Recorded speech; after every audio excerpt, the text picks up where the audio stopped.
형님들, 내가 바로와 함께 형님들이 애굽에 도착했다고 보고를 하게 되면 분명히 바로 왕께서 형님들을 부를 것입니다. 그리고 직업이 뭐냐고 꼭 물어볼 것입니다. 그러면 제가 말씀드린 대로 우리 집안은 어렸을 때부터 대대로 목축에만 종사하는 집안이라고 꼭 이야기를 해주셔야 저희들이 고센 땅에서 머무를 수 있게 될 것입니다. 여러분, 이상해요. 요셉이 총리이고 왕에게 대단한 신임을 얻고 있어요. 그러면 총리인 요셉이 직접 그 땅을 청할 수 있잖아요. 청해도 되잖아요. 왕에게 신임을 받고 있기 때문에. 그런데 굳이 요셉은 형제들을 통해서 그 땅을 얻으려고 하는 것이죠. 그 의미가 무엇이냐? 이것이 요셉의 지혜예요. 요셉은요, 바로 왕이 어떤 사람인지를 겪고 있잖아요. 제국을 통치하는 거 아무나 하는 게 아니에요. 회사 하나를 운영하고 작은 가게를 운영해도 이게 쉬운 게 아니거든요. 엄청난 대제국이에요. 그 당대의 최강대국입니다. 그 강국을 통치하는 통치자를 상대해야 돼요. 내 안에 어떤 정치적인 야욕이 있는 것처럼 내비치면 목이 달아나요. 가족들의 목숨이 달아날 수가 있는 것이죠. 요셉은 이 왕을 상대하면서 바로 왕이 자신을 총리로 임명한 후에 얼마나 집요하게 자신을 애굽화시키려고 했는지를 겪고 있어요. 총리로 임명한 다음에 바로 왕이 제일 먼저 했던 행정 조치가 이름을 바꾸는 거였어요. 애굽식으로. 그리고 애굽의 힘 있는 귀족인 제사장 집안에 중매를 해가지고 요셉을 장가 보냈어요. 그것은 요셉을 애굽의 총리로 쓰는데 애굽화시키는 거예요. 구약 성경에 다니엘서라고 있죠. 다니엘과 그 친구들이 바벨론 제국으로, 바벨론은 그 당대의 큰 제국입니다. 그 제국으로 포로로 끌려갔잖아요. 느부갓네살 왕이 다니엘과 그 세 친구를 바벨론화 시키려고 제일 먼저 이름을 바꿔요. 바벨론의 음식을 먹이죠. 교육을 시킵니다. 바벨론 제국을 위해서 일하는 사람으로 만들기 위해서 그 사람을 바벨론화 시키는, 이것은 제국을 통치하는 통치자들의 통치 기술이에요. 그것을 몸소 겪고 있는 이 요셉의 입장에서 가족들이 지금 애굽에 왔습니다. 이 애굽에 머무는 동안에 애굽화되지 않고 애굽의 문화에 세속화되지 않도록 하려고 하는 이 요셉의 의도가 바로 왕이 눈치를 채면 안 돼요. 바로 왕의 눈치를 채지 못하게 하면서 그 땅을 얻어야만 했기 때문에 요셉은요, 자신이 왕에게 땅을 달라고 요청하지 않고 형제들을 통해서 일을 하려고 하는 것이죠. 얼마나 지혜로운지 몰라요. 이 요셉의 지혜가 오늘 살아가는 저와 여러분들, 또 어린 자녀를 둔 부모님들, 어린 손자와 손녀들을 둔 우리 어르신들의 고민이에요. 왜냐하면 인류 통계학자들이 2010년도 이후에 출생한 아이들을 알파 세대라고 그래요. 2010년도요. 이 2010년도부터 휴대폰, 스마트폰이 세계에 일반화됐다 이 말이에요. 그래서 그 이후에 출생한 아이들은요, 태어나면서부터 옆에 휴대폰이 있는 거예요. 그러니까 원래 세상이 그랬다고 생각하고 태어난 아이들이에요. 그래서 이 아이들은, 우리들은 지금 이 디지털 기계 문명이 배워가야 되고 또 배워도 잘 모르는 부분이 많은데요. 이 알파 세대들 2010년도 이후에 출생한 아이들은요, 이것이 그냥 삶이에요. 이 알파 세대의 어려움은 뭐냐면 너무나 영유아 어렸을 때부터 짧은 영상에 길들여지다 보니까 짧은 영상들이 자극적이거든요. 이 자극들을 너무나 어렸을 때부터 받다 보니까 글 읽는 것이 흥미가 없어요. 글을 읽고 생각을 하고 사고를 하는 이런 게 너무 흥미롭지가 않아서 문해력이라고 그러죠. 글을 읽고 이해하고 습득하고 생각하는 이 문해력이 너무 지금 어렵다는 것이죠. 더 많은 자극, 더 강렬한 자극을 찾아가서 뇌가 점점점 중독화되어가는 어려움을 겪는 세대가 알파 세대예요. 그래서 이 세대를 키우는 부모님들과 이 세대를 바라보는 할아버지 할머니들이 디지털 문화에서 벗어날 수는 없는데, 그렇죠? 살아야 되니까 이것을 활용하기는 해야 되는데 이 디지털 기계 문명에 중독되지 않도록 도와줘야 하는 부분에서 마치 요셉이 애굽에 가족들이 와서 사는데 애굽에서 살면서도 애굽화되지 않아야 되는 이 요셉의 고민과 오늘 우리의 고민이 동일한 고민이라는 거예요. 그런 의미에서 저는요, 쏟아지는 이 정보의 홍수 속에서 우리 자녀들과 다음 세대들이 정말 마셔야 할 생수, 여러분, 하나님의 말씀이 생수예요. 동의하세요? 쏟아지는 이 정보화 세계 가운데서 우리 자녀들이 인간다움을 잃어버리지 않고 사람다움을 잃어버리지 않고 마셔야 할 생수가 하나님의 말씀인데 그 말씀을 마시고 먹을 수 있는 고센 땅이 장충단 교회가 되기를 축복합니다. 그런 차원에서 그런 의미에서 금년 올해는 너무나 중요한 우리 교회의 해예요. 80주년 프로젝트를 저희들이 지금 공포하고 같이 마음에 품는 지금 작업을 이 달에는 하고 있잖아요. 이 기도 제목이 우리 마음으로 들어와야 돼요. 이것이 얼마나 내 가정을 지키고 내 자녀들을 지키고 아니 나 자신을 지키면서 디지털 기계 문명 속에서 살아가지만 사람다움을 잃어버리지 않고 내가 하나님의 형상, 하나님의 이미지라는 인간다움을 잃어버리지 않도록 하기 위해서 교회가 이 일을 힘써야 하는 것이죠. 여러분, 요셉의 계획이 성공했을까요? 2절을 보시기 바랍니다. 그의 형들 중 몇 명이요? 5명을 택해서 바로 왕을 만나게 했어요.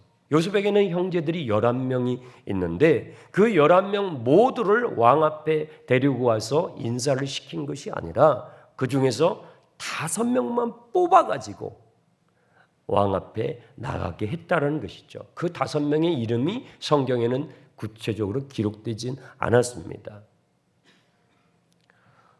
이 5명이 누구였을까 하는 부분에서 두 가지 견해가 있습니다. 하나는 11명의 형제들 가운데서 가장 용모가 반듯하고 체격이 우람하고 말주변이 뛰어난 5명이었을 것이다 라는 견해가 있고 반대로 용모도 별로고 체격도 왜소하고 그런데 자기의 표현은 분명하게 하는 5명의 형제였을 것이다. 여러분, 전자예요, 후자예요? 어느 쪽이 가능성이 높았을 것 같아요?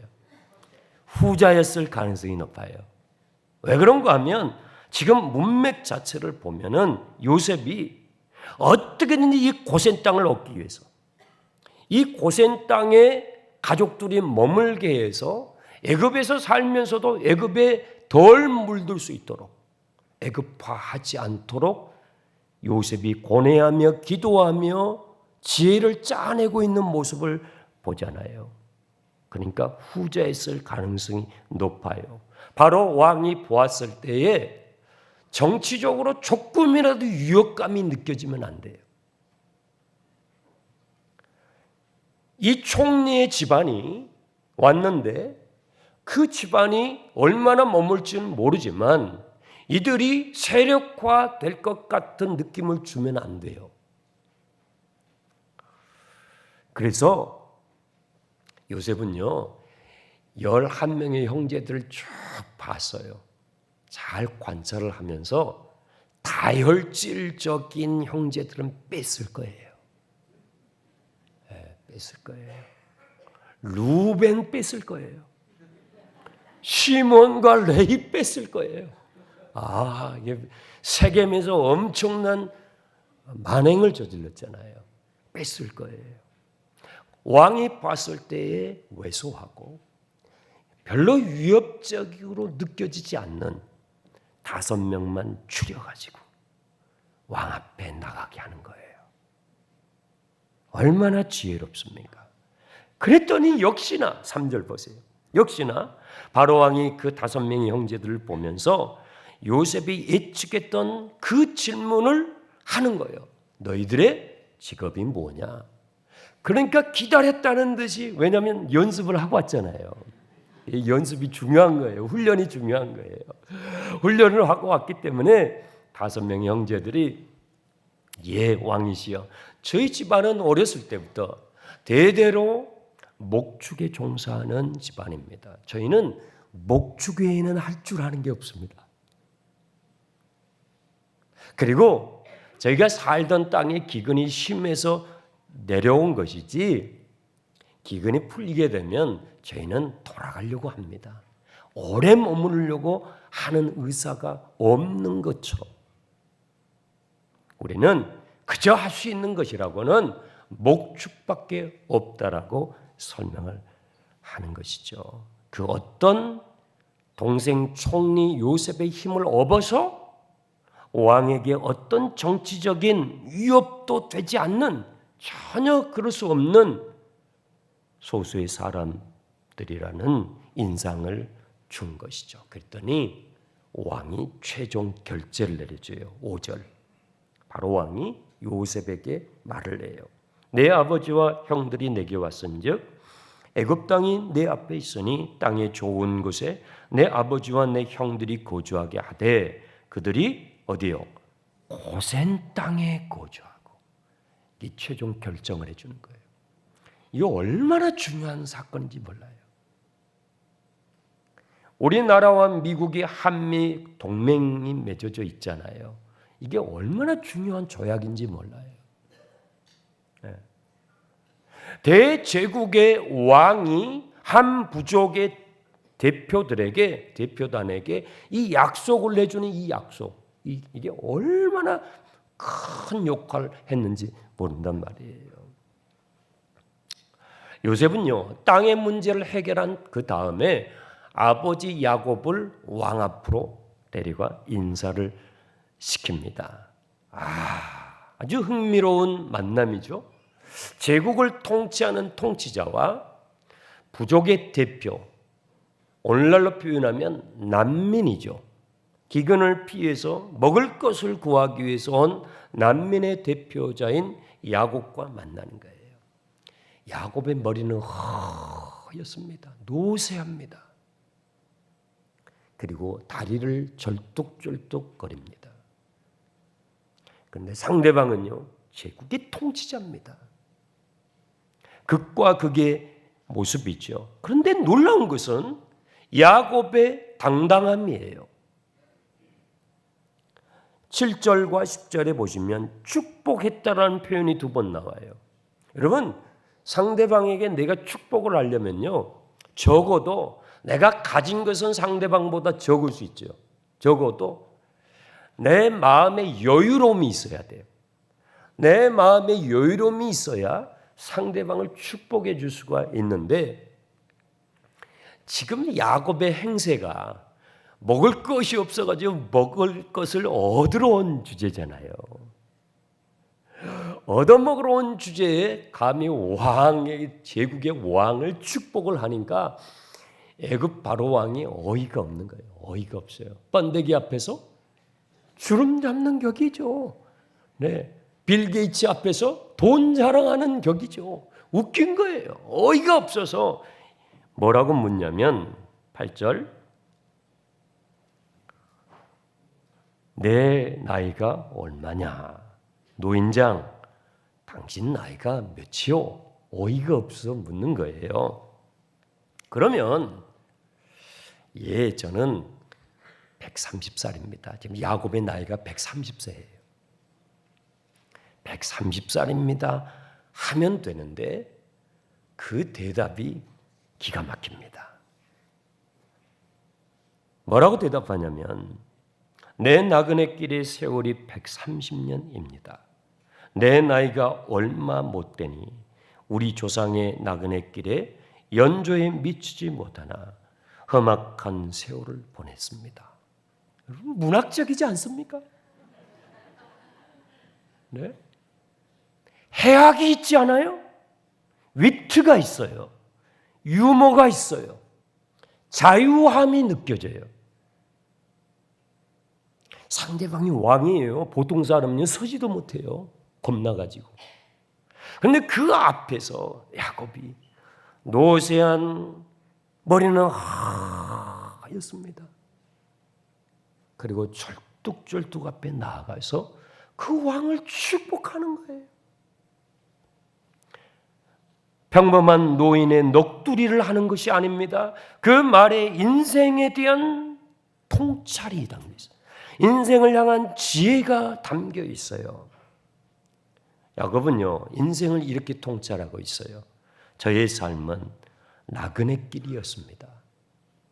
130년의 저의 삶은 나그네 길이었습니다. 아마 여기에서 그 유명한 은혜로운 노래가 나왔을 거예요.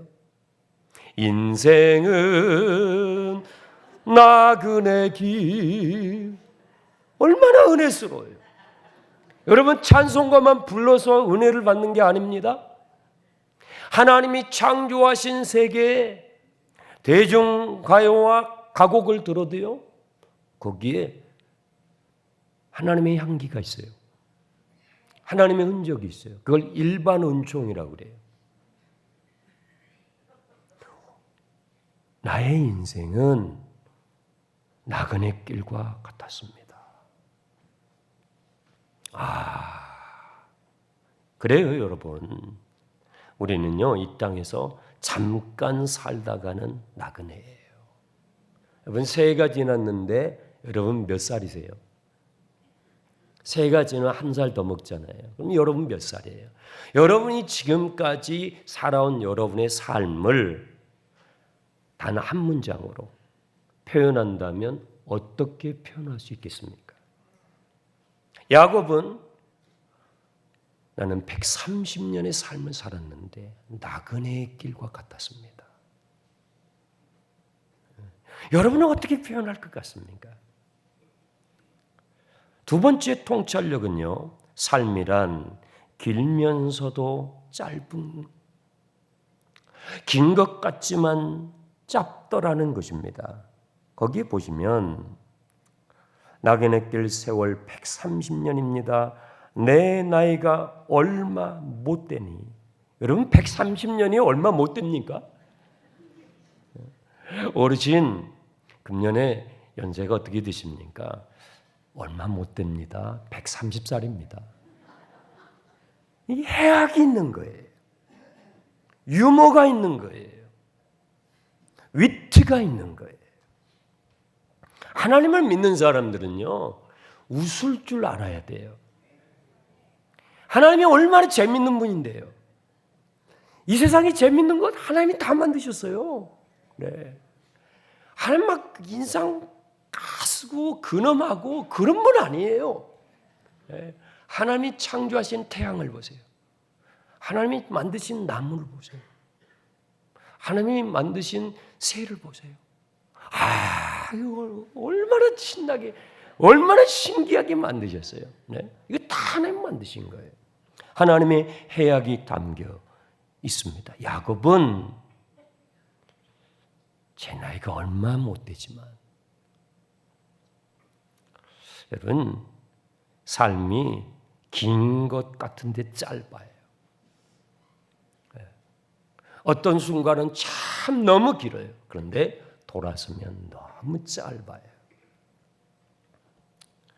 사랑하는 성도 여러분, 긴 것 같지만 짧은 삶을 싸우지 말고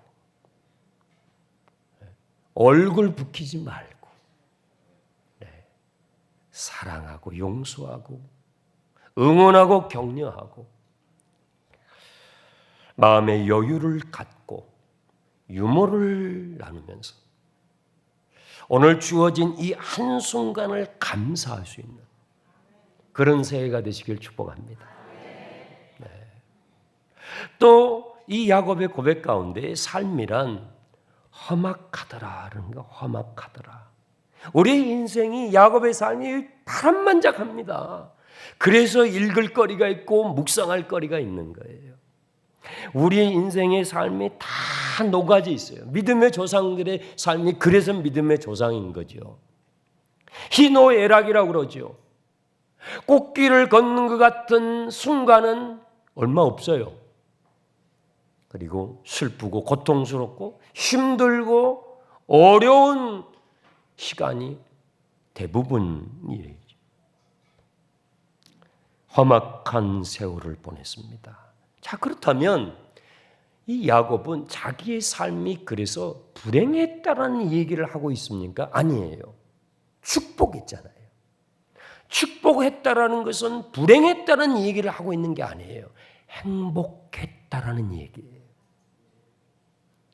130년의 나그네 길, 험악한 일 많이 겪었지만 왕이시여 저는 행복했습니다.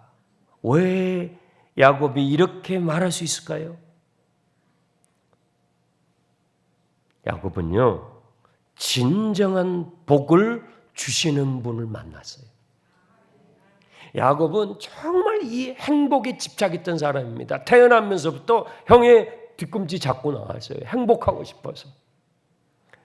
형의 장자권을요, 팥죽으로 얻었어요.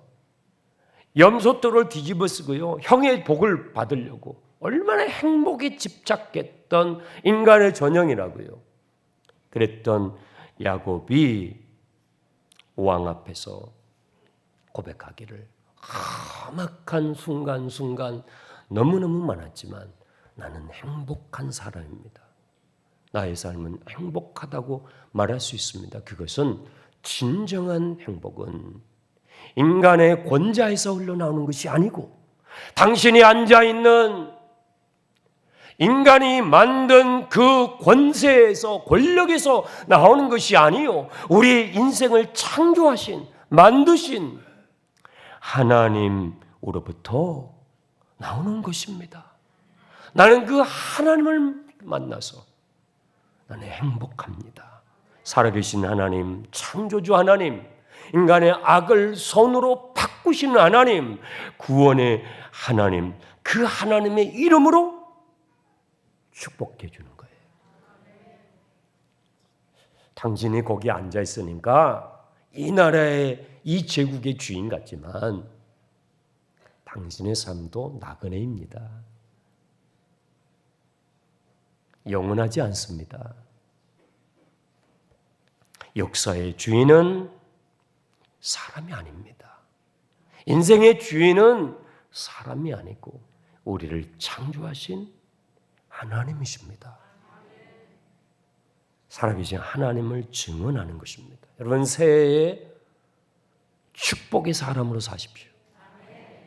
야곱이 왕을 축복해요. 지금 얻어먹으러 왔단 말이에요.